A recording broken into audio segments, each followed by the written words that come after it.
Estás escuchando Posta, Radio del Futuro.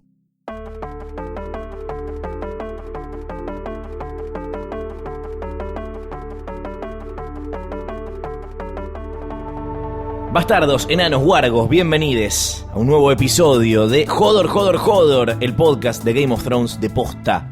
Yo soy Luciano Banchero. Yo soy Fiorella Sargenti. Recién llegada a la Argentina desde King's Landing. Eso es real. Vengo de Dubrovnik, Croacia, que en la vida real se llama así, pero en realidad es King's Landing, capital de los 7 reinos. En la vida real es King's Landing. Sí, en realidad sí. Porque, ¿qué dice la postal que te regalé o el imán? Dice ¿no? King's Landing. Dice King's Landing. En realidad el imán dice Dubrovnik. Sí, y Flor ahora... me trajo una postal sí. que dice King's Landing y un destapador con imán para la heladera que dice Dubrovnik, así que estoy francamente confundido. En minutos, todo lo que hizo Fiorella Sargenti en su viaje a King's Landing, y además estaremos repasando los episodios 6 al 10 de la primera temporada de Game of Thrones. En el episodio anterior vimos del 1 al 5 de la primera temporada, primera mitad de la primera temporada. Ahora vamos a ver la segunda mitad, incluyendo los 2 tremendos últimos capítulos, que qué placer, sí, qué bien, qué punto altísimo para qué cantidad de gente despedimos. Sí, es tremendo. Sí, qué cantidad. Pero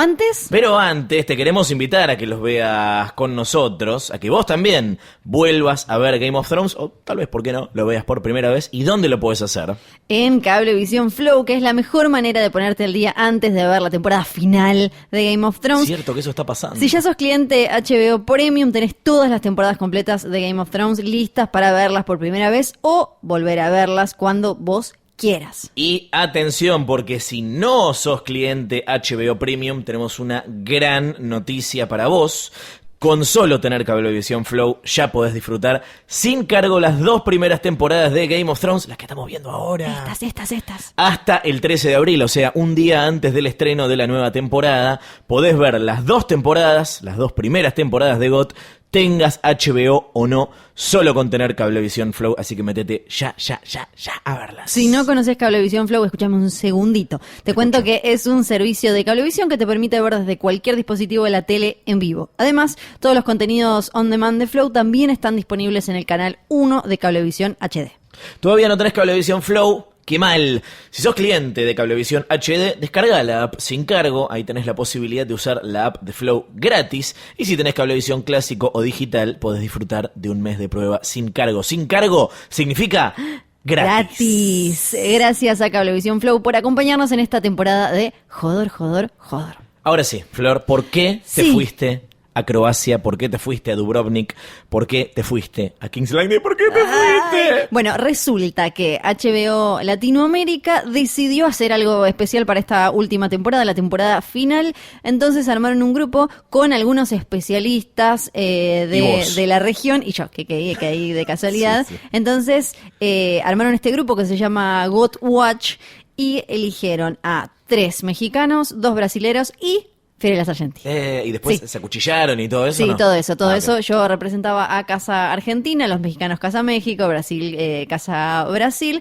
Cada uno de ellos va a tener diferentes misiones a lo largo de esta temporada. La primera era un viaje. Sí. Entonces, por ejemplo, el amigo Rana Funk, a quien le mandamos un abrazo, se fue a Alemania, donde está la muestra, la exhibición, que ahora ya se está yendo para otros países. What? Gaby Mesa, también de México, se fue a Irlanda del Norte, a Belfast, estuvo ahí como por Castle Black y demás. ¿Hay más de una Irlanda? Mira, me estoy enterando ahora. Sí, hay todo, hay como algo de, hay un temita con eso. Y a mí me tocó ir a Croacia, a Dubrovnik, donde, que básicamente es King's Landing, como lo decía recién. También hay algunas escenas de algunas cosas relacionadas con Essos y Dany, pero la antigua ciudad de Dubrovnik, que es increíble y está toda como congelada en el tiempo, es lo que nosotros vemos, la Red Keep, el castillo de King's Landing y toda la ciudad. ¿Qué viste? ¿Cuáles fueron tus destinos turísticos, podemos decir? Bueno, no lo simplificamos tanto, porque vos tenías una misión como parte de la Go to Watch. ¿Y qué puntos descubriste, qué puntos investigaste ¿Hiciste tipo Ned Investiga? Un poco, hice un poco de eso. Primero me llevé un montón de fotos impresas de locaciones que yo sabía que habían, que eran por ahí. Entonces andaba con las fotos. Obviamente HBO me llevó con un guía, pero después tenía tiempos libres y hubo algunas otras que las fui encontrando mirando las fotos y diciendo como, esto es acá, no, pero me tengo que correr un poco más para acá, me tengo que correr un poco más para allá. Lo primero que visité la ciudad, Dubrovnik no tiene muchos habitantes, es una ciudad en la costa, en verano explota, tiene unas playas bellísimas, el mar Adriático, que es una cosa de locos el color, y tiene la particularidad de tener esta ciudad antigua ahí adelante de todo, amurallada, que entonces por dentro parece como congelada en el tiempo. Pero a la vez la gente ahí, hay barcitos, hay negocios, que todo el día están dando vueltas por ahí, pero está todo protegido por la UNESCO. Vos básicamente, si vas, no te digo con un martillo, si vas con tu manita y tratás de pegarle a uno de esos muritos, vas preso como si le pegaras a una persona. Qué lindo. Ese nivel. Entonces bueno, ya todo... ¿a qué le pegaste? ¿Qué le voy a pegar? Le di besitos. No está ni sucia, es increíble. Viste que, no sé, las ciudades están llenas de basura, como se te pegó un chicle en la calle y entraste y fuiste a la plaza y quedó ahí pegado en una... No, acá nada, estaba todo impecable. Entonces yo llegué a la noche, ya llegar a la noche era una cosa de locos porque veías iluminado ahí, por ejemplo, el fuerte que hace una parte de la Red Keep. Entonces mi hotel estaba enfrente y era una locura, era como ver King's Landing ahí. Pero el recorrido con el guía, que además tenía la particularidad de que él participó como extra en varias temporadas. Entonces te iba contando, porque además como no hay muchos habitantes, casi toda la ciudad de alguna manera participó o como extra o haciendo un alguito o el catering o lo que fuera. Entonces tienen un montón de historias porque fueron Dubrovnik es King's Landing desde la segunda temporada. Son muchos años. O sea que los episodios que estamos viendo ahora todavía no es... Exacto. King's Landing, Croacia. Todavía no vimos Dubrovnik en Game of Thrones, ya lo veremos en el episodio que viene. Bueno, de ahí, el primer paso de este tour fue ir al lugar en el que murió Oberyn Martell. ¡No! Sí, Trial by Combat. Ese enfrentamiento tremendo con la montaña. ¿Hay cachitos de cráneo y cerebro y ojitos y sangre ¿sabés todavía? Que casi, porque ese es un edificio, es un lugar que quedó abandonado, que tiene como esa especie de anfiteatro, ese círculo en el medio, y está abandonado ahora. El dueño está muy lleno de cosas. Dubrovnik, el dueño es un millonario ruso. Sí. Que ahora no va a estar abierto, no va a estar disponible por mucho tiempo, porque parece que este señor ahora quiere hacer un edificio ahí, pero por ahora es un lugar abandonado al que van mucho como de fiesta y qué sé yo, bla, bla. Entonces está todo lleno de grafitis. Y en el medio de ese círculo está todo pintado con un equipo de fútbol de la zona, de Split, de otra ciudad, sí, cualquiera. Pero abajo podés ver todavía los restos de la pintura que marcaron en la serie, que se ve claramente en las fotos, en la batalla, en el combate ese, se ve que el piso está pintado y todavía vos podés ir y queda la marca aún abajo de estos que volvieron a pintar el coso. Pará. ¿Qué pinta? ¿Qué estaba pintado? No me acuerdo qué era, porque no era un dragón, pero hay como una pintada en el piso mientras Oberyn Martell y la montaña se enfrentan. Está pintado el piso y todavía ahí lo podés ver. Tremendo. Y como Dubrovnik tiene muchas bahías, vos desde ahí podés ver lo que es una locura de hermoso. Desde ahí podés ver lo que es la Red Keep, que obviamente le agregan después todo eso rojo, es solo un fuerte al que le agregan un montón de partes. Igual no hay tanto CGI, por lo menos en Dubrovnik, como uno podría pensar. No hay tanto agregado por computadora. Sí, ya ahí en ese primer lugar que visité podías ver cómo resuelven de manera práctica para tratar de evitar esto de después tener que sacar con computadora detalles, cómo van tapando pequeñas cosas que no van con la época, ¿no? Por ejemplo, ahí donde fue el Trial by Combat, lo que hicieron fue, en una parte, en vez de pintar todo el edificio, borraron algunos grafitis con computadora, sacaron una barandita de adelante, pero después a la otra barandita la disfrazaron como para que no parecieran unos caños muy modernos. Claro. Después de ahí vos también podías ver, por ejemplo, un lugar que estaba cerrado, porque hay algunos que están cerrados al público porque son propiedad privada, donde estuvieron Tyrion y Varys en un momento en su viaje hacia Daenerys Targaryen. Y después de ahí, del lugar del combate, del juicio a Tyrion, en el que terminó perdiendo Oberyn Martell, nos fuimos a un jardín muy especial. Sí. Esto el mismo día. El mismo día. O sea, de ahí te fuiste al segundo lugar. Al segundo lugar, que tenés que atravesar un puente que a veces cierran por el viento. Y es un jardín muy especial, es un jardín botánico en el que hay miles de especies de flores, de diferentes tipos de flores y de plantas. Pero en la serie fue el jardín donde estaban los Tyrell una vez que se instalaron en King's Landing. Ese lugar, ese tipo gazebo en el que se sentaba Olenna Tyrell, sí, claro, y hacía como todas sus tramoyitas, se juntaba con Sansa para ver sí, cómo era Joffrey, con su nieta, con Varys, a todos los recibía ahí y caminaba por ahí. Hay un montón de escenas en ese jardín, desde una charla entre Jae y Sansa hasta Tyrion y Sansa caminando por ahí. Oberyn Martell también, cuando le escribía cartas a las Sand Snakes, a sus hijas.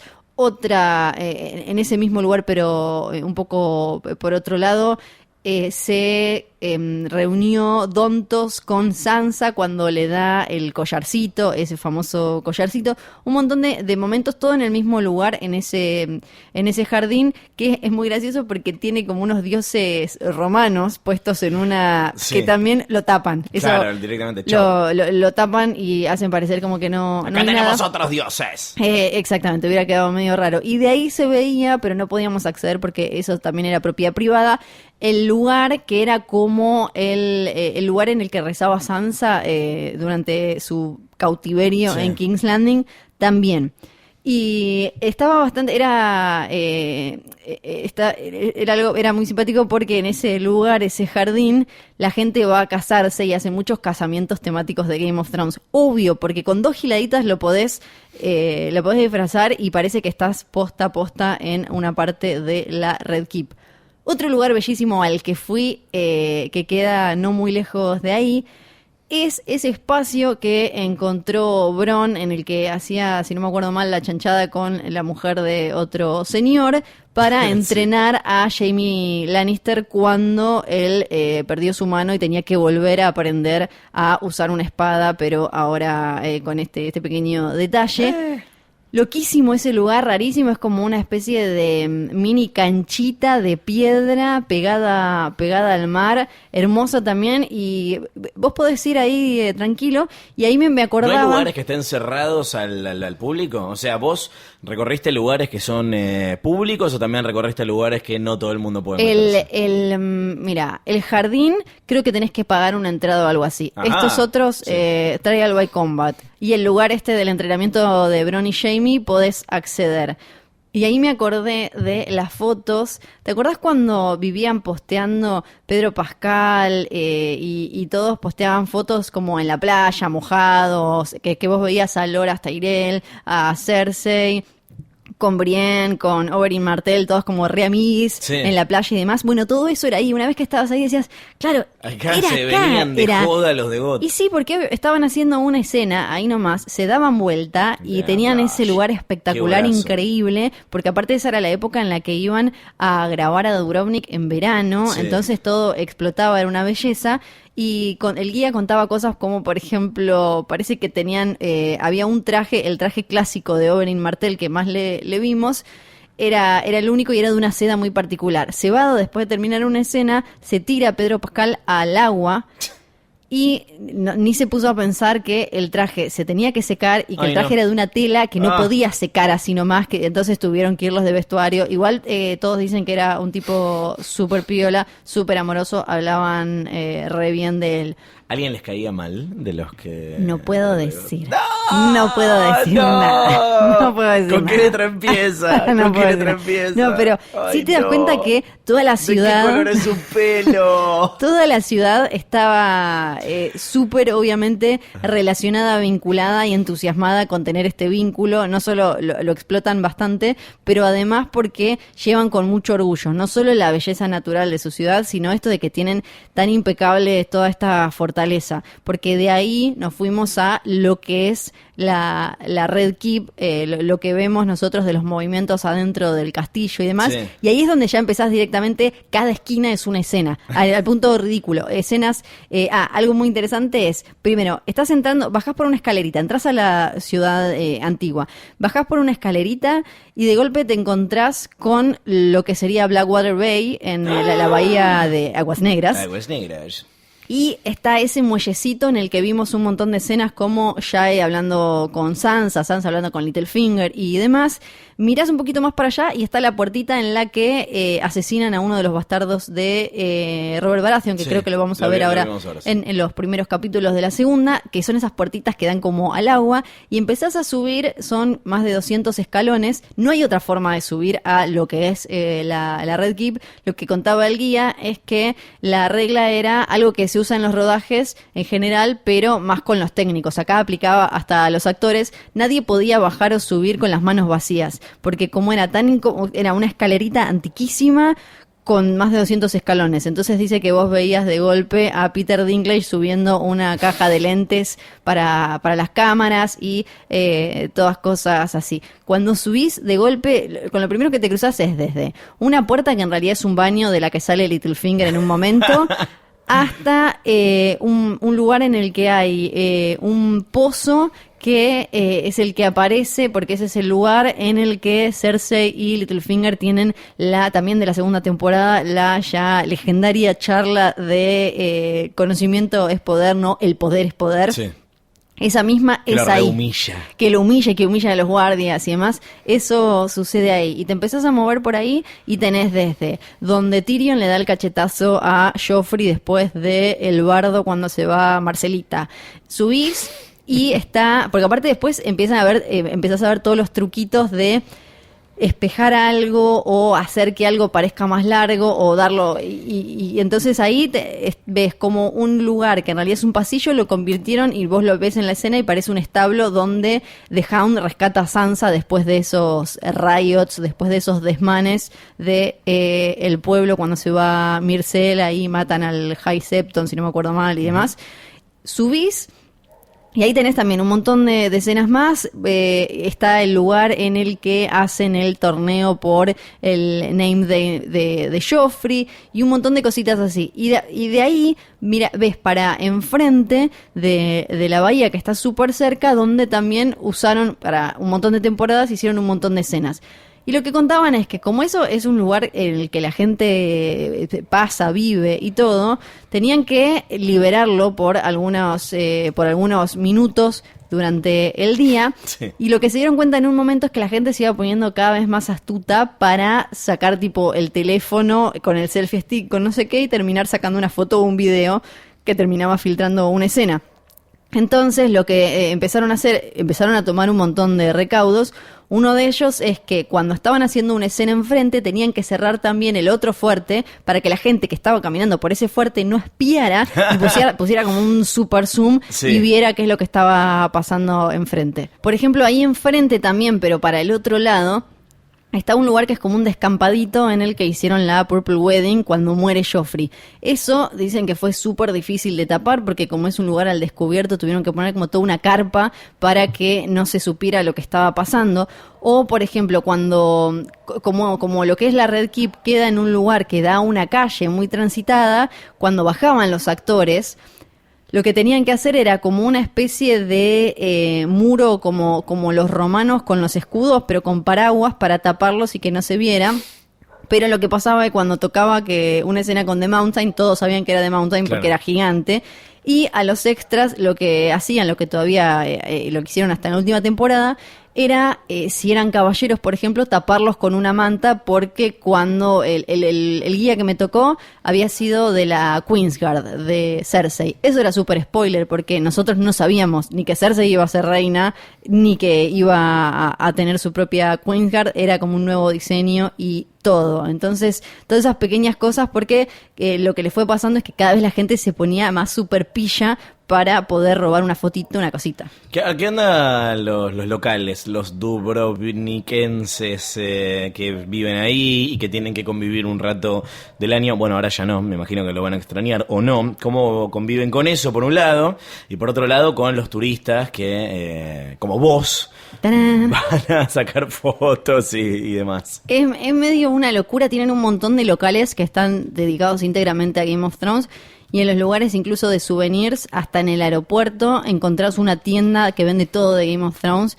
O sea que lo tienen súper asumido y lo abrazan. Y además, como Game of Thrones respetó y HBO respetaron mucho la ciudad, en cada rodaje, en las partes que tienen protección histórica internacional, había especialistas que estaban ahí con la gente del departamento de arte y demás, para chequear el pegamento que se usaba, la tela con la que se apoyaba tal cosa, lo que se podía tapar, lo que no. Cuando no podían ponerle nada, lo que nos decía el guía, es, fíjense que de golpe van a aparecer, por ejemplo, que hay guardias que no tiene sentido donde están parados. Y eso es porque seguro atrás había un caño que no pudieron tapar de otra manera.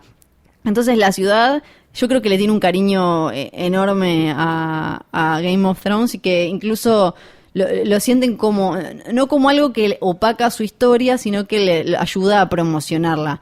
Después, otro lugar increíble al que fuimos, pero por la vista, te vas bien arriba, nos llevaron bien arriba, que es también es una locura desde lo real, porque está ahí nomás de Bosnia, está ahí nomás de un montón de países con los que además estuvieron en guerra.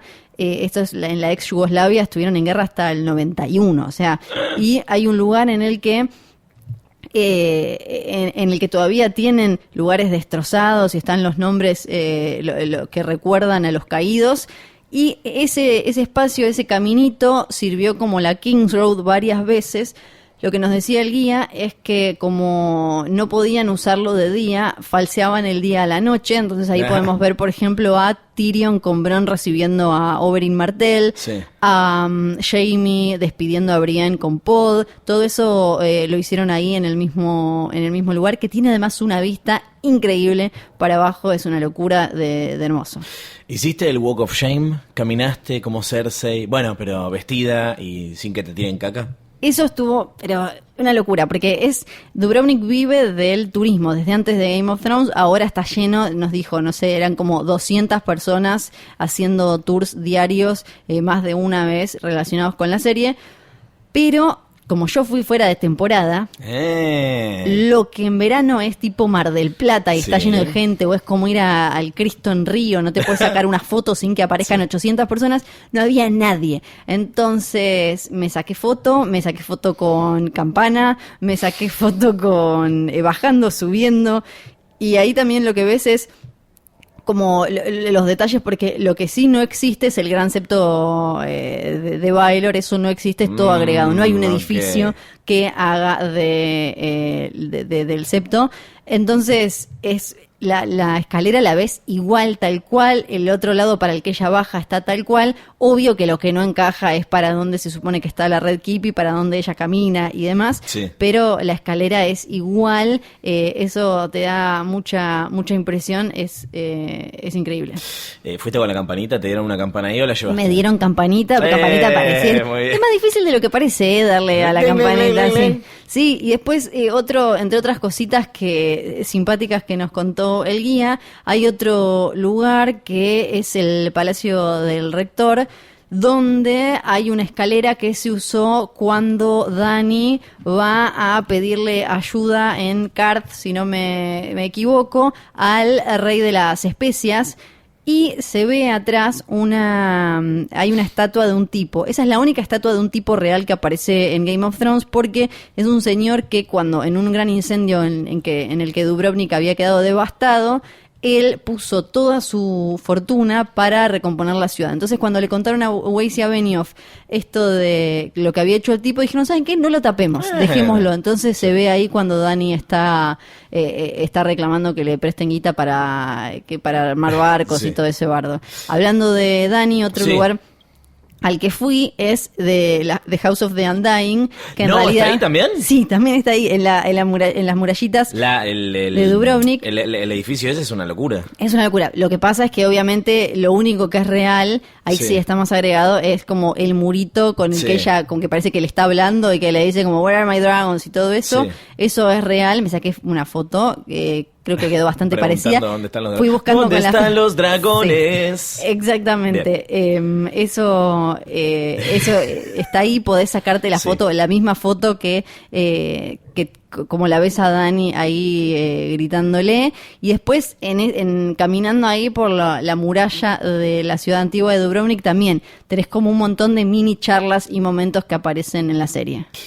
¿Cómo es, de lo que nos puedas contar de que aprendiste de tu guía, cómo es ser extra en Game of Thrones? Fue una de las cosas más coloridas que aprendí. Coloridas. Porque ahí... ¿De qué color era el guía? Ellos cada vez que llegaba la serie, cada vez que volvía, era como, obviamente, desbarataba todo y todos se ponían como súper revolucionados. Los hoteles más importantes, que es un lugar que tiene muy buenos hoteles y muy buenas mansiones y demás, todos quedaban transformados porque venía Game of Thrones y alquilaban los salones más grandes, estos de conferencia y demás, entonces instalaban, por ejemplo, acá armaduras, acá vestidos, acá, y así. Lo que contaban es que las armaduras son súper incómodas, que era gracioso porque a él le había tocado ser de Kingsguard y Queensguard, y decía, en realidad no podíamos ni caminar, no nos podíamos sentar de lo duro que era todo. Por él le contaba que se habían puesto a jugar con las espadas, entonces vinieron y preguntaron como, ¿estos tienen que usar las espadas en las próximas escenas? No, entonces le dieron unas truchas que no podían sacar y no podían jugar.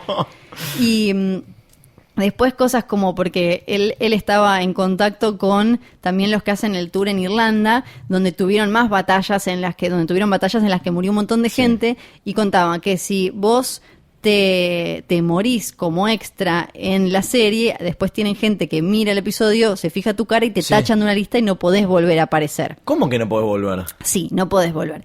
Si apareces muerto, ¿sí? Después ya vimos ahora que, no sé, hay unos guardias de Winterfell que aparecieron en la segunda temporada y todavía están vivos, y es como guachi. Pero no podés volver como un White Walk. No podés volver. Entonces, lo que él le contaron que hacían en Irlanda es que, creo que era la batalla de los bastardos o una así, los tipos se tapaban la cara. Entonces de golpe pasa el director y empieza como, chicos, acá algunos se tienen que destapar la cara, porque no puede ser que justo estén todos los muertos con la cara tapada, y ellos volvían a hacer como ese truquito. Y después obvio que contaba cosas como cuando ir moviéndote como se movía la cámara para robar un poquito más de tiempo, y todas esas giladitas muy simpáticas. Ay, qué manera de tenerla clara, por favor. Y después otra, por ejemplo, el lugar donde baja Cersei en el Walk of Shame, hay un montón de negocitos, pero lo que decía es, eso después ya cuando están fuera de temporada, no es verano, no están abiertos esos bolichitos, están cerrados, pero algunos dueños los abrían a propósito para que HBO fuera y tuviera que alquilarles y pagarles. Entonces dice que vos veías y pasabas y veías que estaba el dueño solo con una mesita y la puerta abierta. Y le decías, ¿qué estás haciendo? Estoy esperando que venga HBO a alquilarme el boliche. Ay, no lo puedo creer. Sí. ¿Hacen algún tipo de juramento al estilo de la Night's Watch los extras sobre la información que pueden revelar o no? Porque me imagino que le habrás querido preguntar, después si te contestó o no es otra cosa. Y si puedes contarlo o no es otra cosa. Pero me imagino que le deben preguntar todo el tiempo. ¿Le preguntaste? Sí, hacen algo que en realidad hacen en un montón de rodajes. Sí. O en casi todos, que es, tienen que firmar un acuerdo que dice que si dicen algo, si cuentan algo, se les escapa, tienen que pagar, como si yo te dijera, 5 millones de euros. Es como una plata que necesitan 3 vidas para poder pagarla. Entonces nadie dice nada. Bien. Así que no me dijeron nada ni de HBO, ni los guías, ni nadie. Ese fue el viaje de Flora King's Landing. Flora. Sí, mil gracias obviamente a HBO Latinoamérica por haberme elegido. Para mí era un recontra honor. Sí. No solo que me elija el canal, sino después todos los mensajes que me llegaron de te lo mereces de Flor, qué bueno, pero eso en serio suena súper trillado y demagogo y qué sé yo, pero es la única manera de expresarlo con todo mi corazón. Muchísimas gracias. Mientras no estuviste en la Argentina, hubo noticias vinculadas al universo de Game of Thrones. Vamos a empezar con la no noticia, sí. Que es George R.R. Martin rechazó aparecer en la 8ª temporada de Game of Thrones, rechazó hacer un cameo en la temporada final. Él no aparece en la serie, escribió un par de capítulos, pero nunca apareció. No hace la gran George Lucas o algo así. Sí. que se meten en algún cosito para que la gente después los busque, y dijo que no.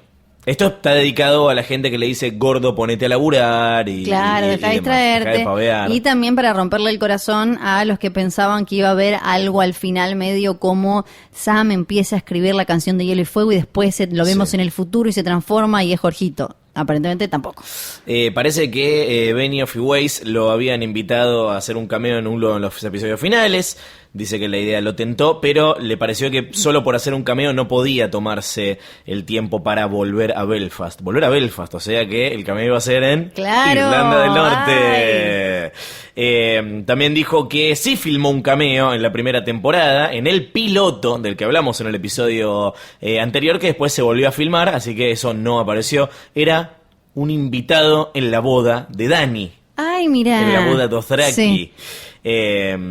Así que lo que pasó ahí fue que era otra actriz la que interpretaba a Daenerys. Después la castearon a Emilia Clarke y ese cameo lo tiraron, lo cortaron, así que no apareció y no aparecerá nuestro amigo George R.R. Martin, que esta semana tampoco hubo noticias sobre el próximo libro. Cero. De Canción de Hielo y Fuego. Cero noticias. Lo que sí hubo, que es lo último, pósters de la nueva temporada. Sí, tuvimos un montón de pósters que salieron junto a los... ¿Cómo se llaman los emojis de los hashtags? Tienen un nombre especial. Twitter emojis, sí, o algo así. Algo así. Ahora, cuando vos en Twitter pones una cantidad enorme de personajes y de frases de Game of Thrones, incluso por el trono, podés poner GOT y te aparece el trono de hierro, podés poner Daenerys Targaryen, podés poner Jon Snow, podés poner a Aegon Targaryen y te aparece al lado Jon Snow. Entonces lanzaron todo esto, pero hay de Davos, de Euron Greyjoy, de Theon Greyjoy, a Girl Is No One. ¿Te acuerdas de Euron Greyjoy? Sí, a Girl Is No One, podés poner Lady Stark y te aparece Sansa, podés poner los nombres o lo que es cada uno. Incluso Tyrion, por ejemplo, podés poner I Drink and I Know Things y varias cosas más. En ese contexto lanzaron un montón de pósters, de teaser pósters, que son... Con todo lo que nombraste recién. Exacto. Todos. Sí, todos los personajes sentados en el trono. Básicamente eso, y abajo dice la temporada final, GOT, 14 de abril. Hay algunos muy simpáticos, por ejemplo, o sea, los más simpáticos son los más extraños, ¿no? Tenemos a Sam sentado en el trono con cara de ¿qué estoy haciendo acá? El Night King queda medio extraño, queda sentado raro, en el trono, sí. Tenemos a Melisandre, tenemos a Missandei y tenemos a Theon Greyjoy. Varys está sentado en el trono. También.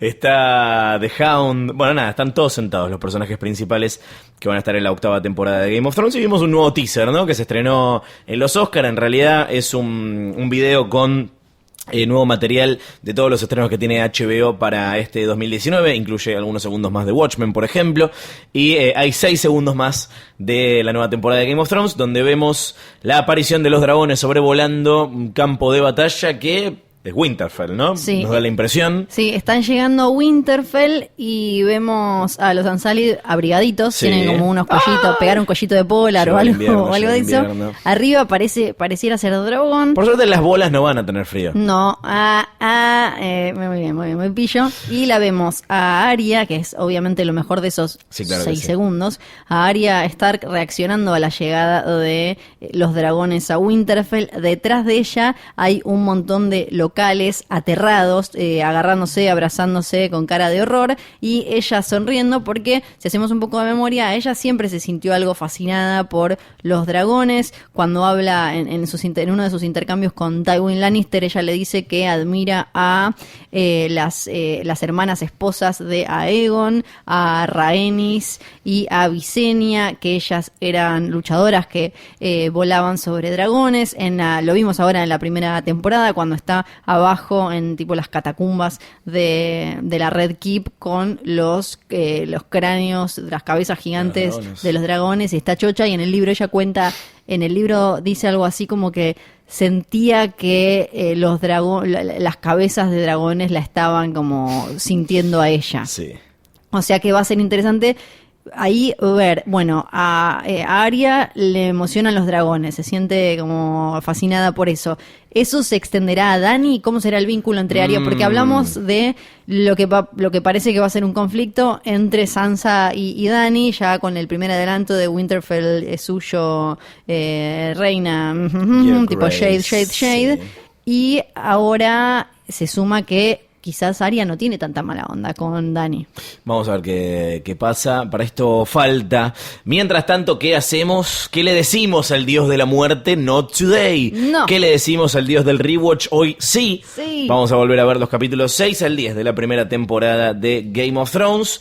Un momento en el que siento que acá es donde empieza realmente la serie a convertirse en lo que es, en la serie que queremos, en esta serie imprevisible, en la que puede pasar cualquier cosa, porque vemos, como decíamos hace un rato, una seguidilla de muertes que obviamente culminan con la de Ned Stark en el episodio 9, en el primero de los infames episodios 9. Y empezando, creo, con la muerte de Viserys en el capítulo 6, con este hermano de Daenerys que quería ser rey, que se hacía llamar el dragón, y bla bla bla, que resulta que no, que quería una corona, y Khal Drogo, en una de las mejores escenas de la serie, y creo que entra en el top 5 de las mejores muertes de todo Game of Thrones, le tira el caldo de oro derretido en la cabeza y chau Viserys. Sí, que además ahora volviendo a ver la serie uno va encontrando un montón de detalles de cómo te fueron poniendo esta cosa de a ver si los Targaryen se queman o no, a ver si su reacción al fuego. Vemos cómo Dany empieza a probar poner los huevos en las brasas, no se quema, y sí se quema su dama de compañía, que no me acuerdo ahora cuál de todas es.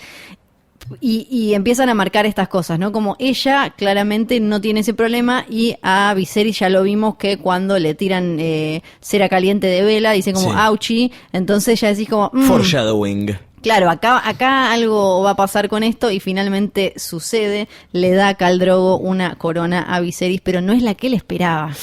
Unos episodios después muere Robert Baratheon, el rey, y empieza Juego de Tronos, empieza el Juego de Tronos en el que o ganás o te morís, como bien le dice Cersei a Ned Stark, y finalmente la muerte de Ned por la espada de Ser Ilyn Payne en el capítulo 9. ¿Vos te acuerdas cómo fue tu reacción la primera vez que lo viste? ¿Ya sabías que venía en los libros? O como yo, dijiste... No, yo leí los libros después de terminar la primera temporada, ahí en ese momento, y cuando empiezan a morir en estos episodios es cuando dije como, ok, esto va, ¿ves? Esto es. Claro. Sí, fue claramente, esto es algo distinto. Ya venía como prometiendo y demás, pero sí, es que es una gran construcción y un gran teaser el principio de la temporada que te va planteando cosas interesantes que claramente terminás cosechando en estos últimos episodios, y ahí es donde decís...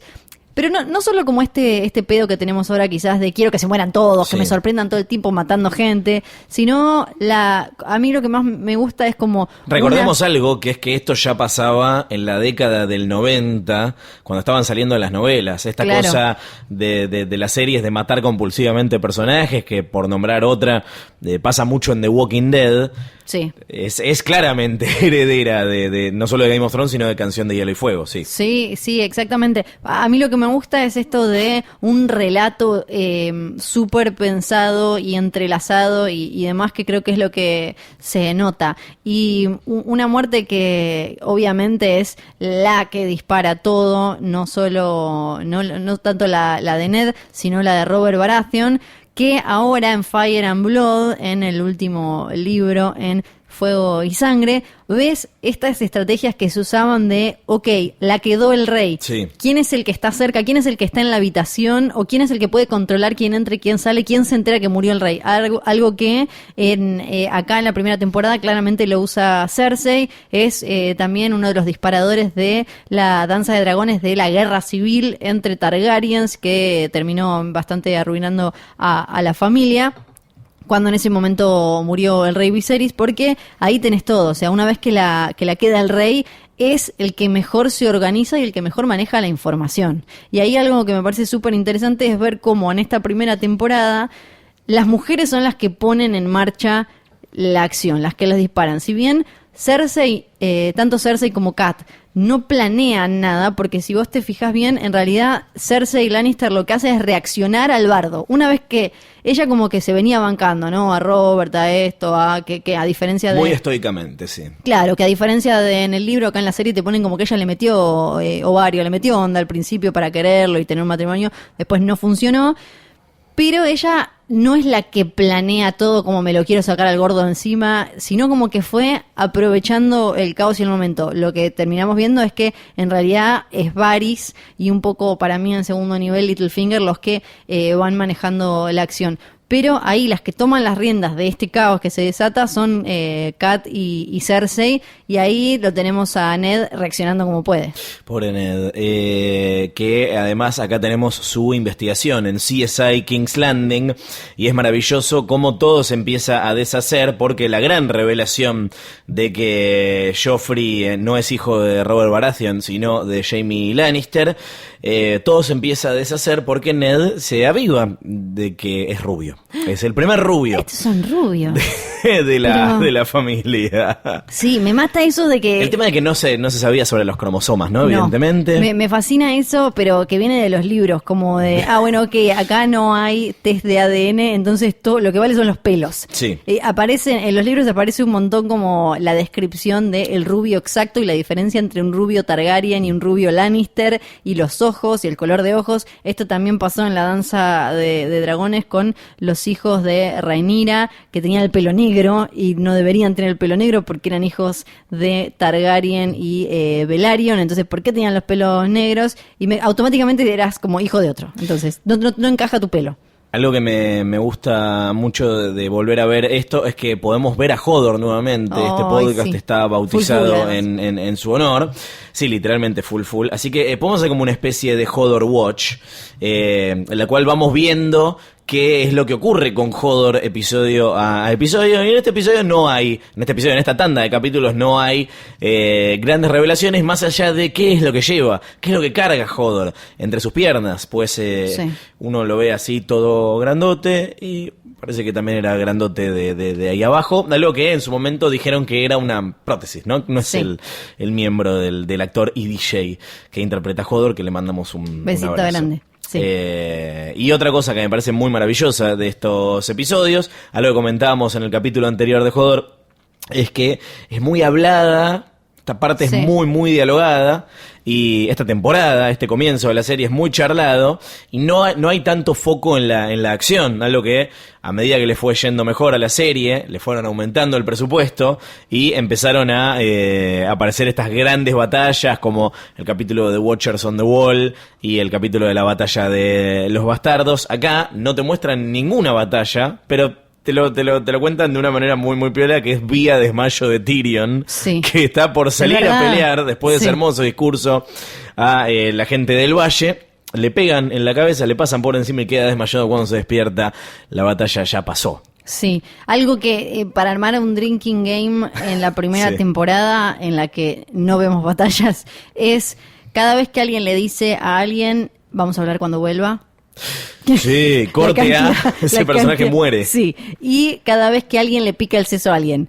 Porque en la tanda anterior vimos, por ejemplo, cómo le picaban el seso Tyrion y Ross a Theon diciéndole, vos te crees Stark, pero en realidad estos te tienen acá como secuestrado y bla, bla, bla. Y ahora en estos vemos cómo Theon le pica el seso a Robb diciéndole, no, como vos tenés que hacer más, vos tenés que hacer esto. Gente picándole el seso a otros, todo el tiempo. Hay mucho foreshadowing en estos primeros capítulos, esas cosas que las vemos ahora y sabemos que garparon mucho más adelante. Yo no me acordaba de toda la parte en la que se revela que Jorah Mormont en realidad es un traidor, y que estaba conspirando contra la Khaleesi en esos primeros momentos hasta que se vuelve realmente leal. Un cachito de argumento que se termina resolviendo muchas temporadas después. Y luego cosas mucho más obvias, o que se hacen más obvias sabiendo con el diario del lunes, digamos, ¿no? Los momentos en los que Catelyn habla sobre Walder Frey, diciendo no esperes nada de Walder Frey y no te sorprenderá. Sí. Corte A. Y ella también dice, nunca me haría nada, me conoce de chica. Ay, no, pobrecita. Y uno de mis foreshadowings favoritos en estos episodios es cuando Aemon, hablando con Jon, que ahora lo vemos y dice, son los dos Targaryen, somos parientes. Le dice, el amor es la muerte del deber. Corte A, Robb Stark. Es verdad. Es como súper recontralineal. Además sabemos que, obvio, el libro ya existía, ya sabían todos que Robb iba a morir justamente por esto, por dejarse llevar por el amor por sobre el deber.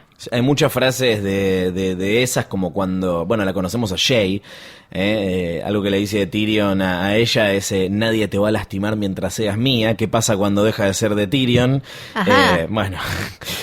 seguí siendo joven y estúpido, le dice ella, avivate. Y Tywin, ¿qué le dice? No la lleves a King's Landing, no la lleves a King's Landing. Esto para quilombo. Si tan solo lo hubiese escuchado. Y algo que también garpa muchos episodios después, que lo vemos como una travesura de primos cojeteando, el amorío entre Cersei Lannister y Lancel, que es lo que termina desencadenando su condena y ese camino de la infamia que hace muchas temporadas después. Sí, y también... lo que uno aprende a valorar es la paciencia de Lysa, la tía. Ay, sí, por Dios. Porque ella le dice acá, no tenés que actuar en caliente, hay que tener paciencia. Yo ya sé, estos mataron a mi marido, que después sabemos que no y demás, pero le dice, hay que tener paciencia. Paciencia tuvo ella, que puso en marcha todo esto ayudando a matar a Jon Arryn, pero se la recontrabancó durante mucho tiempo porque ella pensaba que ya le iba a tocar. Después le tocó y cómo, ¿no? Pero bueno, paciencia tuvo. Algo que me llamó mucho la atención, que podría ser foreshadowing, pero que finalmente no va a ningún lado, es que te empiezan a tratar de posicionar a Rickon como si tuviese habilidades de evidencia, de premonición, como tiene Bran. Si bien Bran... obviamente sabemos cómo se desarrolla el vínculo con el cuervo de tres ojos que encuentra en sus sueños. En varios momentos Rickon tira varias premoniciones, como cuando dicen mamá y Robb van a volver, van a salvar a papá, a Arya y a Sansa, y él dice no, they won't. Y después que tiene una visión de Ned justo antes o en el momento de su muerte, o sea, lo estaban posicionando como clarividente y es algo que no desarrollaron, ¿o qué pasó ahí? Porque Bran recién empieza a tener como el primer sueño. Sí. Para mí todavía no deberían tener tan marcado cuánto iban a mostrar la relación de los Stark con todo lo que tiene que ver como con las energías sobrenaturales del norte y demás. Entonces debe ir por ahí para mí, como debe haber algo de que, y además de para darle algo que hacer a Rickon. Claro. Porque si no no tenía nada que hacer. Me gustó igual recordar y ver eso, ver que de golpe, mira, Rickon tenía alguna gracia, pobrecito, no sabía correr, pero tenía alguna gracia. Dudas, cosas que dan para la especulación, que fueron motivo de debate en su momento. Estamos hablando de casi final de la primera temporada. Y ¿cuáles son las últimas palabras que dice Ned Stark antes de que le corten la cabeza? Le está murmurando algo, y en su momento, durante mucho tiempo, hubo fans que sostuvieron que decía desde Valar Morghulis, algo que se dice recién sobre el final de la segunda temporada. Que no tendría sentido. No, para nada. Aparte no tiene sentido que lo diga Ned Stark. Sí. Otra gente que flasheó que estaba guardiando en las palomas que ve Arya a continuación de la muerte de su padre, como que se había trasladado a los cuerpos de las palomas. Sí. Le fuimos a preguntar nosotros le fuimos a preguntar a John Bean que nos cuente cuáles fueron las últimas palabras de Ned Stark, qué estaba diciendo ahí, porque tampoco estaba en el guión, y dice que parece que lo que improvisó fue una plegaria, un rezo. Le pareció que estaba in character, que ese sería algo que él haría su personaje en sus últimos momentos de vida, pero que en realidad no está diciendo nada. Y así puso a descansar todas las teorías que había ahí, demostrando una vez más que los fans podemos ser un poquito intensos, ¿no? Sí. Es como me hace acordar un poco cuando estuvimos una semana hablando de los ojitos de Longclaw. De Longclaw, que también vemos su origen en esta tanda de episodios. La muerte de Ned Stark se produce frente a la estatua de Baelor.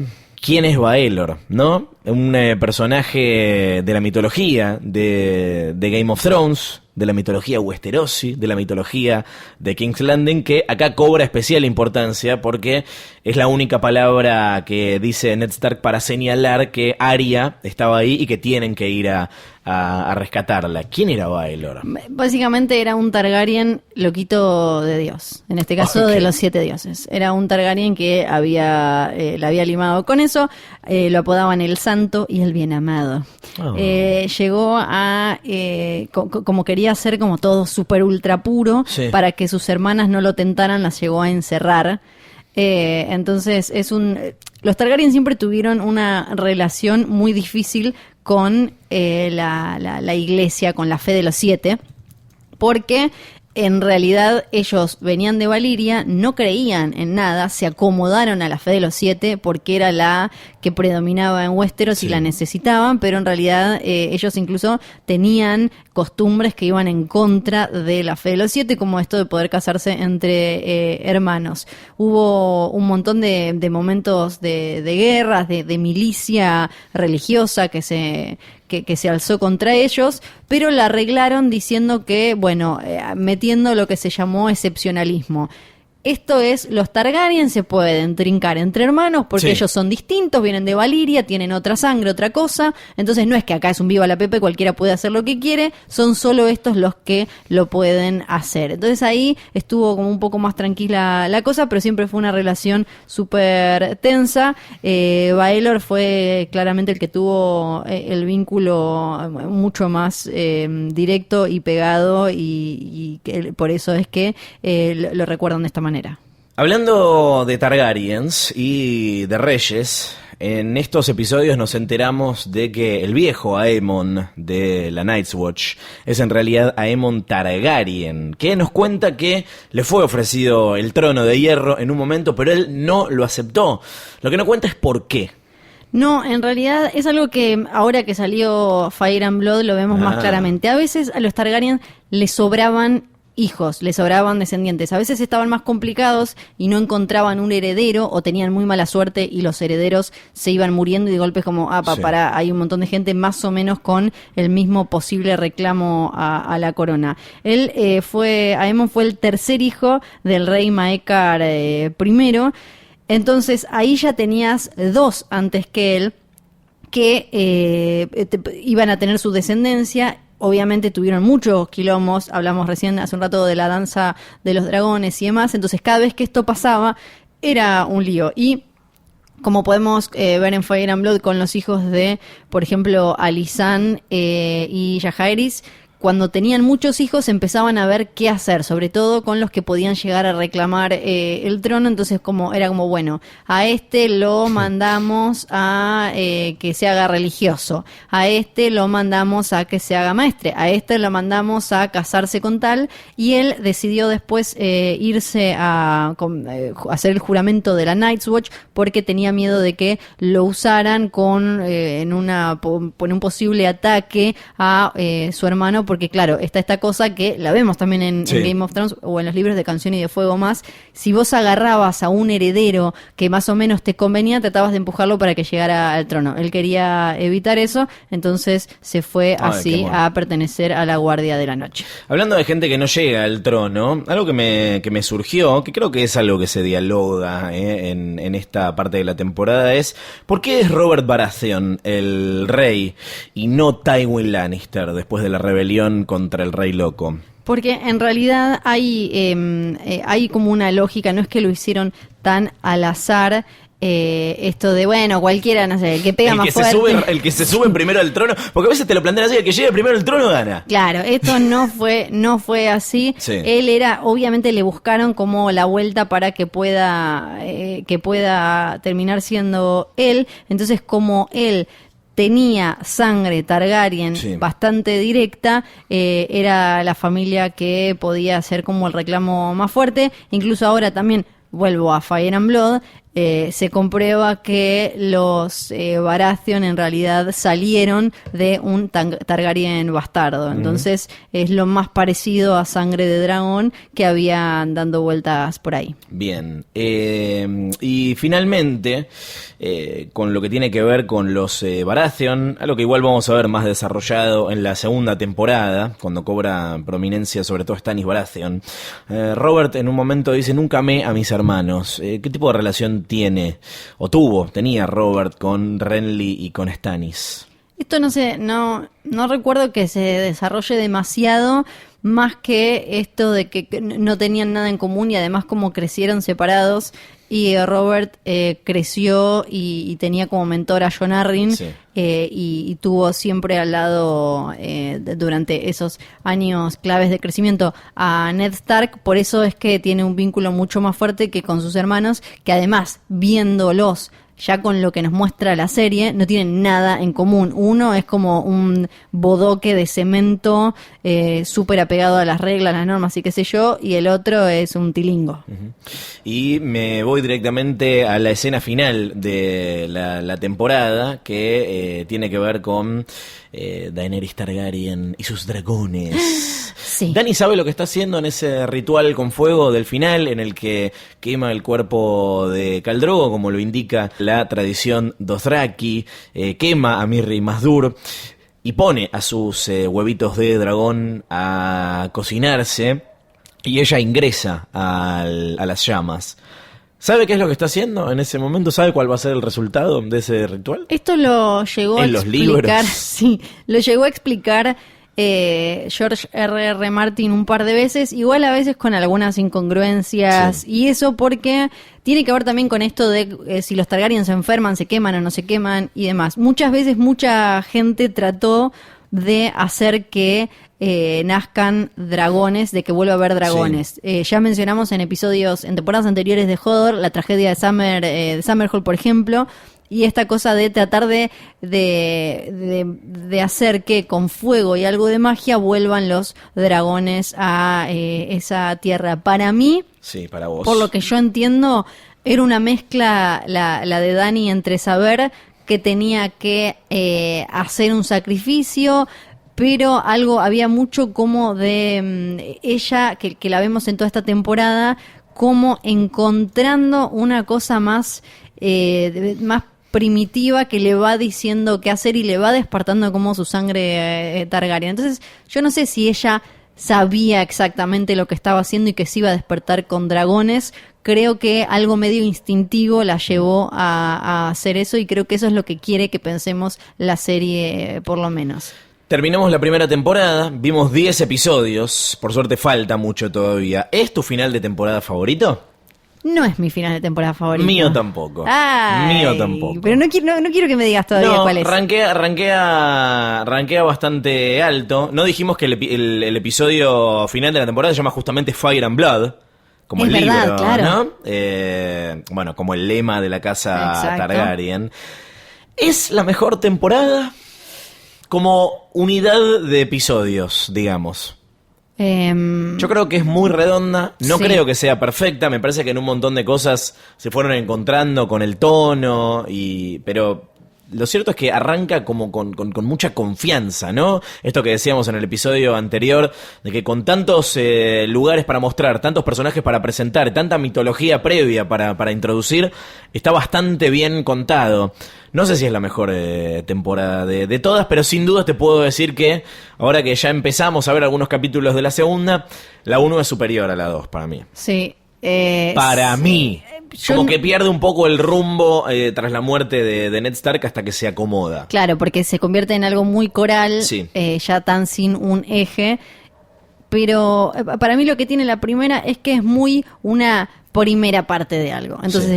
está buenísima, como si vos, de súper sólida. O sea, creo que el punto más alto de la segunda temporada, ya vamos a llegar ahí, ¿no? Sí. Es la batalla de Blackwater Bay. Pero por favor. Pero digo, creo que habla un poco de la falta de momentos icónicos de la segunda temporada. Pero bueno, Flor. Falta un montón para eso, Luciano. Falta una bocha. Y en minutos vamos a hablar de quién ganó la temporada, quién ganó la primera temporada. Los invitamos a ustedes a que nos lo cuenten. Pero antes, el juicio de Fiorella Sargenti en los libros. Sí. En los libros. ¿Cuán parecido o diferente es esta primera temporada con respecto al primer libro de Canción de Hielo y Fuego en el que se basa? No, yo creo que, bueno, obviamente tuvieron como que purgar y sacar un montón de cosas, hacer un poco más flaca sí. la trama de personajes y demás.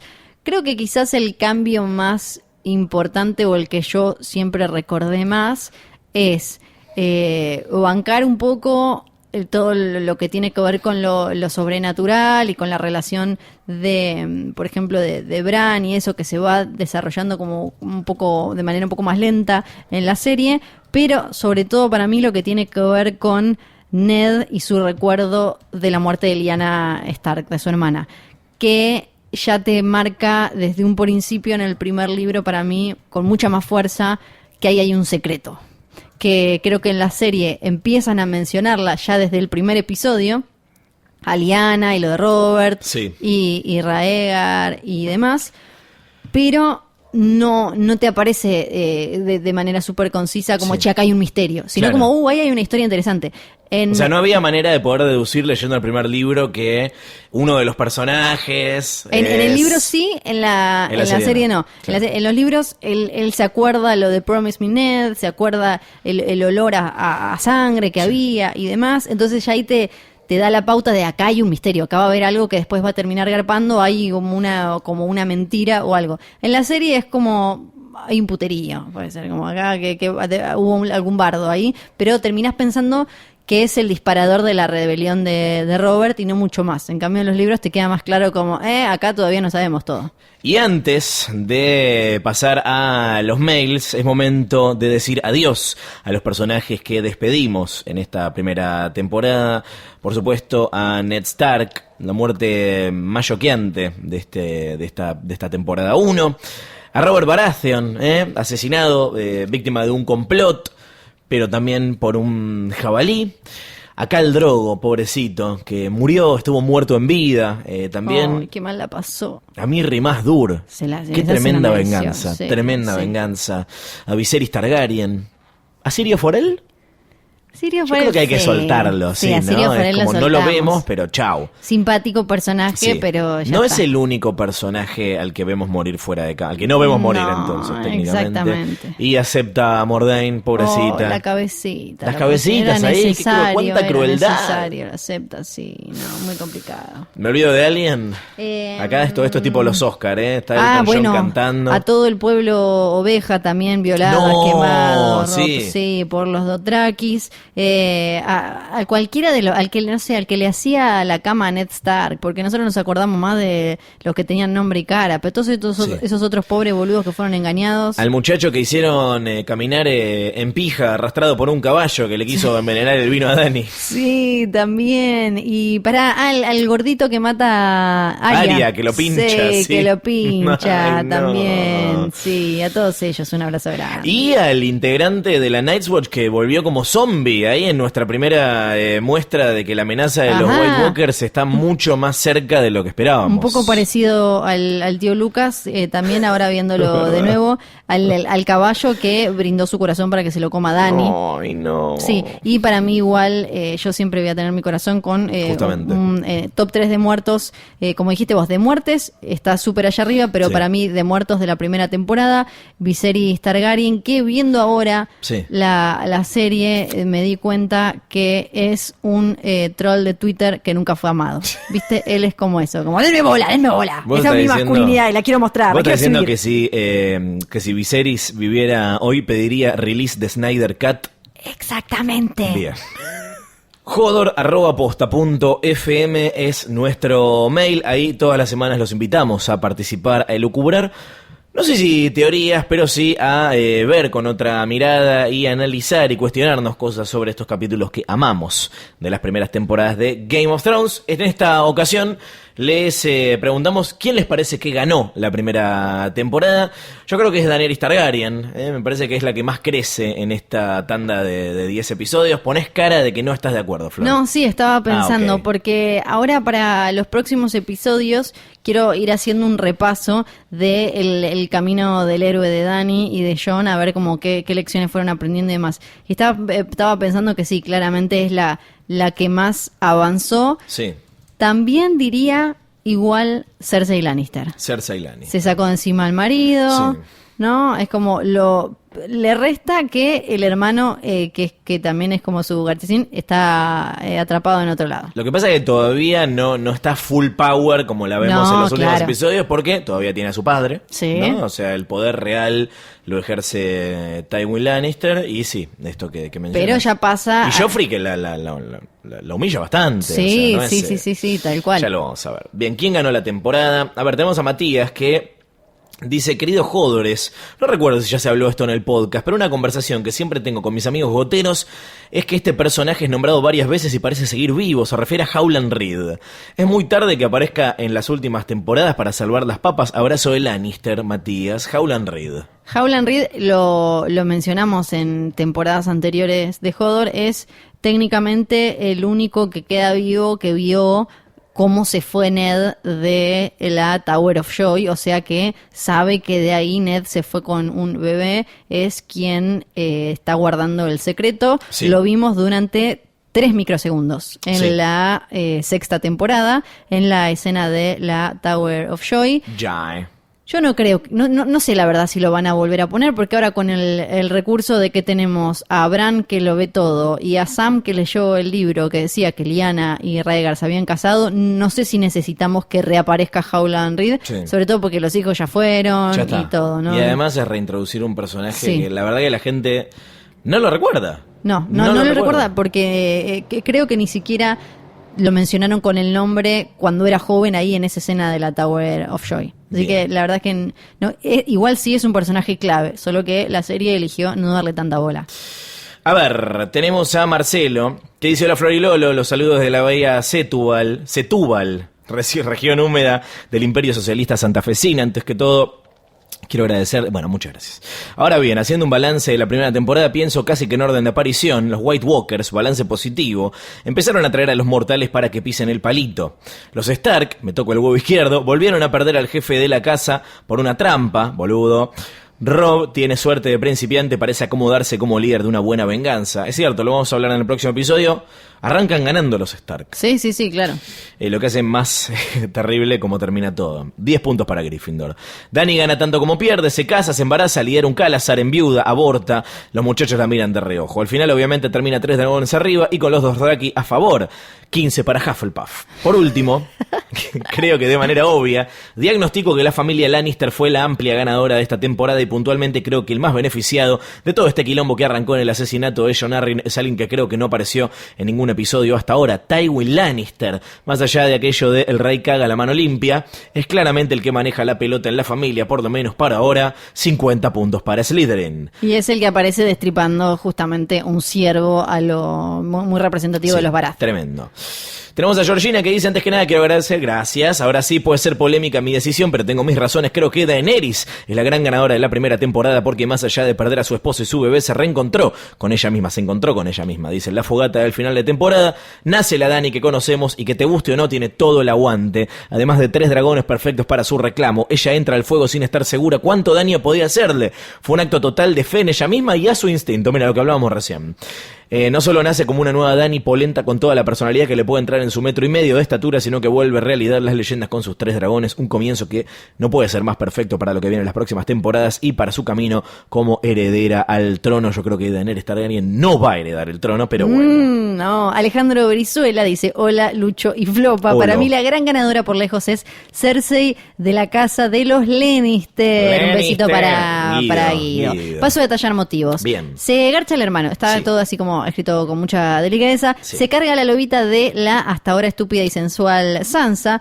Se carga al borracho y putañero del marido. No. Se carga al mejor amigo del marido. Ay, sí, se garcha al primo. Sí. Corona a su hijo incestuoso como rey. No. Queda como reina regente. De ser ninguneada en el primer capítulo por Robert a reina regente en el 10. Fin, conciso, es verdad, buenos argumentos a favor de Cersei. Bien, ¿qué más? Acá tenemos a Milena, dice, hola Ferela y Luciano, los descubrí la semana pasada por el episodio Fuego y Sangre y además de participar, creo que ya me escuché todo el podcast. Muy bien, muchas gracias. Creo que los verdaderos ganadores de la primera temporada son Joffrey y Cersei, obvio que Cersei más por ser consciente de que era la verdadera dueña de los 7 reinos, obviamente que se le pudre todo con la intromisión de Tyrion y Tywin, pero eso ya es en la segunda temporada. El oro estaba de su lado y el poder también, todo con la muerte on purpose de Robert y la locura de Joffrey que mata a Ned. Igual se les venía todo el quilombo que parecía insuperable, pero también tenían al mejor estratega de su lado, Tywin. Es por eso que creo que entran en declive con la temporada 4. Es verdad, porque además... Cuando arrancamos nosotros. Sí, no, en la quinta arrancamos. En la quinta arrancamos. Verdad, sí. Que algo que se ve clarísimo en este final de la primera temporada es que a Cersei en 2 segundos Joffrey se le va de las manos. Ella no quería full bardo. Ella quería el poder, nos quedamos acá tranqui. El otro era el que quería hacer cualquier cosa.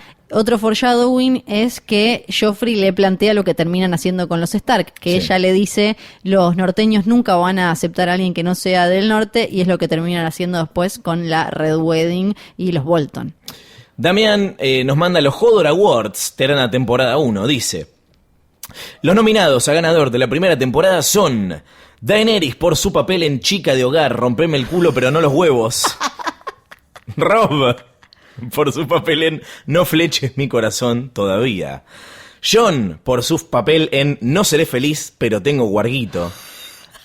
Cersei por su papel en ¿Dónde estás, hermano? Y Stannis por su papel en Mi cuñado.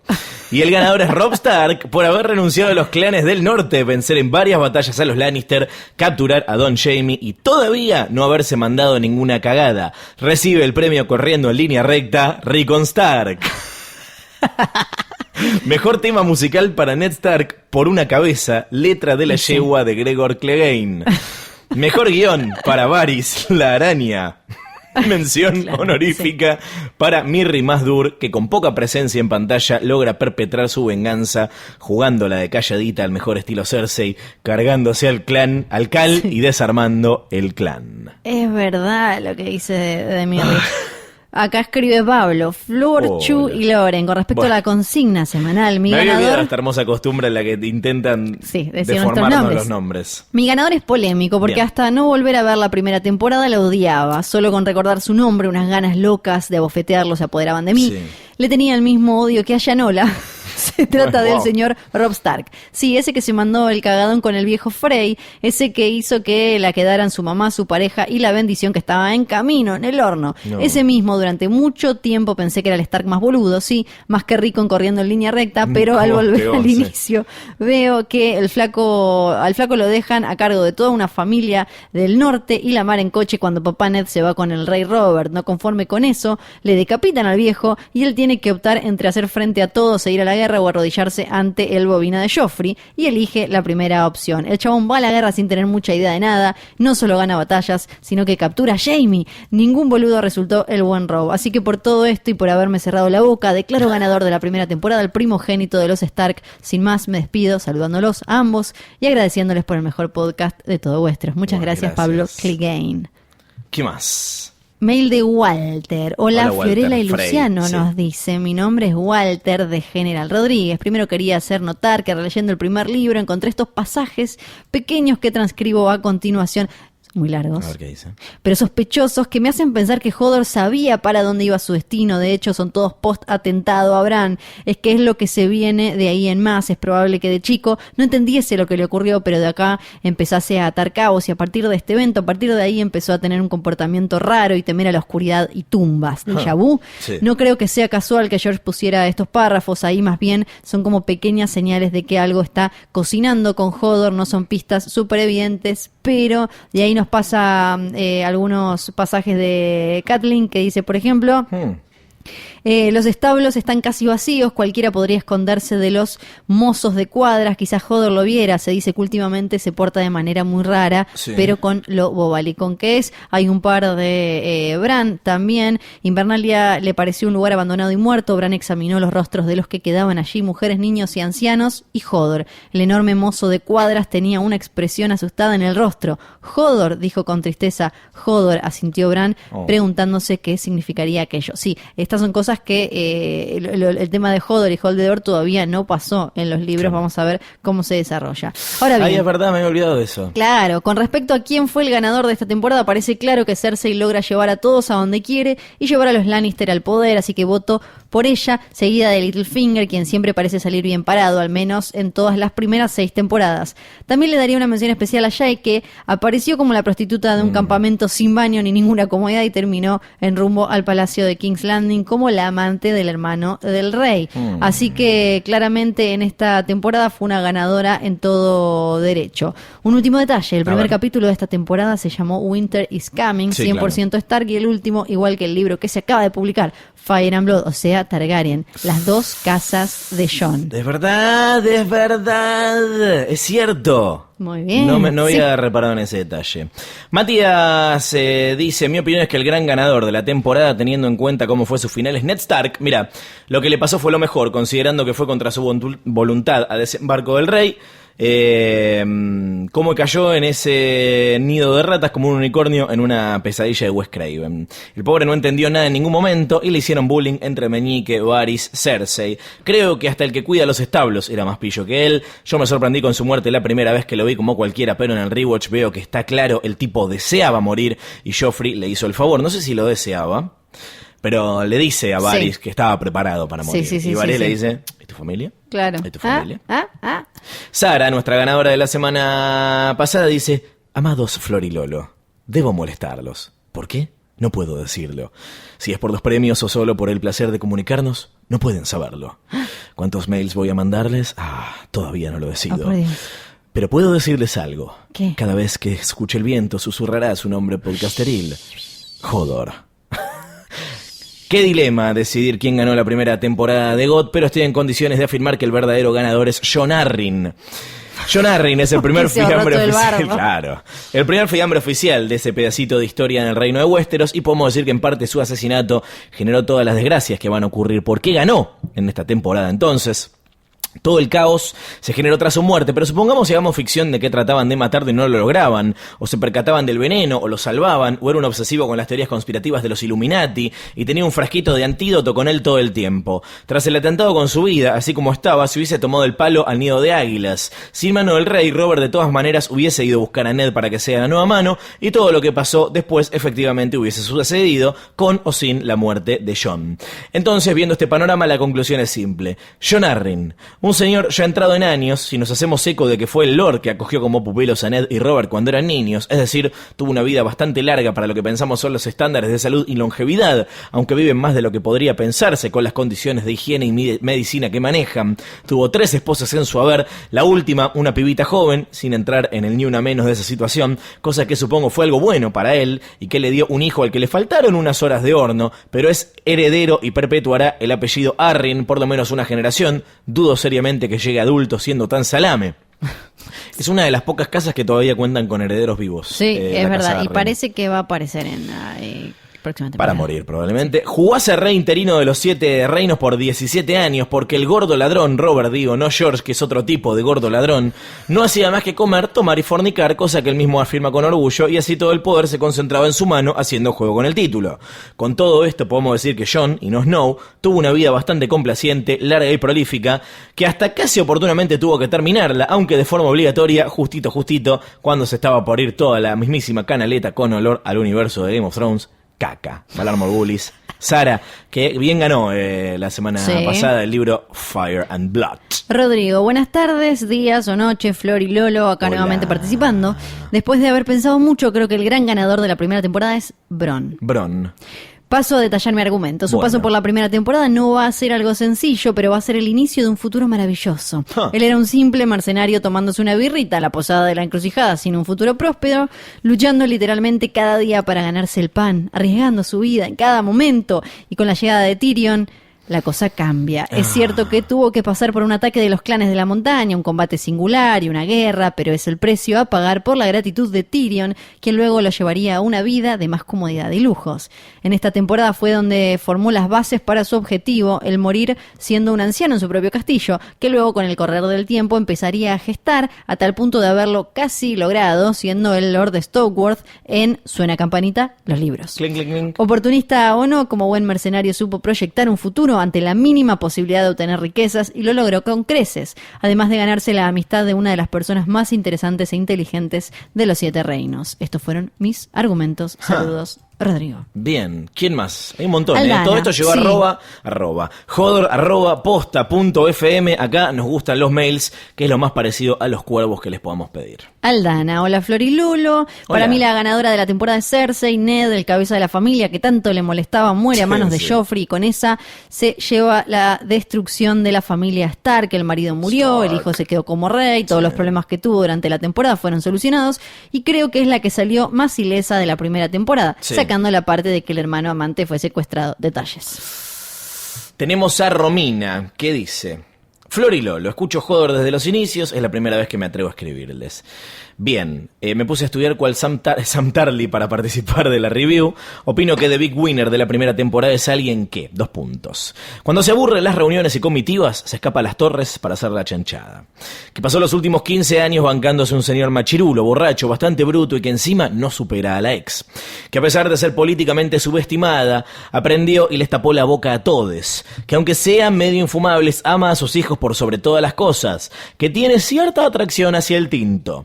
Que también tiene atracción por el incesto, que le avisó a Ned que en el Juego de Tronos o ganas o mueres, que se dio el gustito de deshacerse del Dorima, ¿quién podría culparla?, que jugó bien sus piezas, su dinero para deshacerse de Ned y la comitiva norteña, que, aunque se le retobó la bendición, logró ser lo que siempre quiso, la reina. Redoble de tambor, and the winner is Cersei Lannister. Mi corazón es Stark, pero reconozco que en esta temporada 1 es la gran ganadora. Premio Cebollita subcampeón para Lord Peter Littlefinger Baelish, que también la jugó muy bien. El último que vamos a leer. Dale, porque si no tenemos que cortar en algún momento. Último, Martina. ¿Querés leerlo vos? Hola, Fío y Lisandro. Les cuento que descubrí el podcast la semana pasada y los odio. Sobre todo porque los vi por Spoiler Alert. Pueden buscar en HBO Spoiler Alert. Ahí están todos los comentarios de la última temporada, pero en video.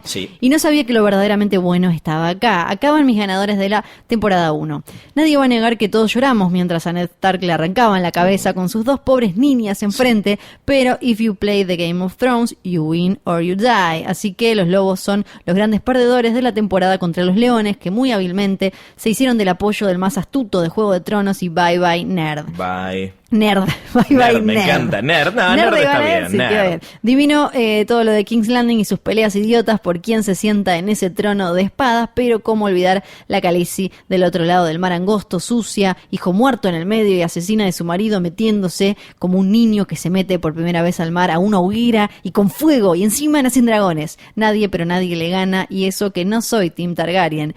Síganse matando en Westeros, que cuando Queen Daenerys Stormborn of the House Targaryen, the first of her name, Queen of the Andals, The Rhoynar and the First Men, Lady of the Seven Kingdoms and Protector of the Realm, Lady of Dragonstone, Queen of Meereen, Khaleesi of the Great Grass Sea, The Unburnt, Breaker of Chains and Mother of Dragons. Sí, lo googleé porque imposible saberse todo. Llegue de esos, agárrate Catalina. Bueno, ya llegó y está en marcha toda esa cuestión. Ay, son muy buenos los mails. Todo esto llegó a hodor@posta.fm.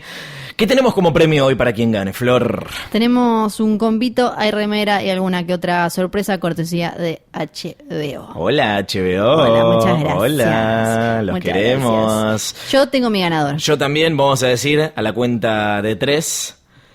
3, 2, 1. Damián, sí, los Damián. Hodor Awards, hermoso el mail que nos ha mandado Damián, es el ganador de esta semana. Todas las semanas hay premios y para la semana que viene les pedimos que nos manden mails a hodor@posta.fm con una nueva pregunta para ustedes, que es, ya que se viene la batalla por el trono, ya que se viene, como se llama el libro, el choque de reyes, si hubieses vivido en Westeros en ese momento, ¿a qué rey hubieses apoyado? ¿Rey o reina? ¿Hubieses apoyado a Dany, que técnicamente no está en Westeros, pero ya saben?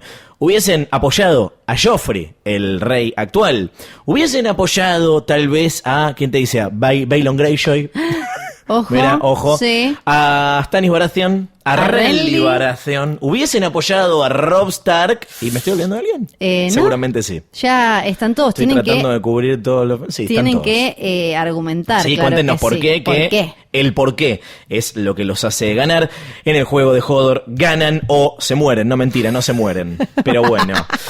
Gracias a Cablevisión Flow por acompañarnos episodio a episodio. Para la semana que viene tienen que ver los capítulos 1 al 5 de la segunda temporada de GOT. Capítulos 1 al 5. Tienen por delante un fin de semana mega largo, así que aprovechen, vean los episodios. Los pueden ver ahí en Cablevisión Flow. Están completamente liberadas las temporadas 1 y 2. Gracias a Exosound por sus maravillosos equipos con los cuales Qué maravilloso, de verdad. hoy grabamos en el Sí. estudio Fiorella Sargenti. Sí, que Sí. le tenemos que poner un nombre. Sí, hay que igual. bautizar la Es cueva. como Estudio Dragonstone. El estudio Dragonstone Sí. de Posta. Dicho todo esto, mi nombre es Luciano Banchero. Yo soy Fiorella Sargenti. Valar Morgulis. Valar Y Dohaeris. hasta el próximo episodio.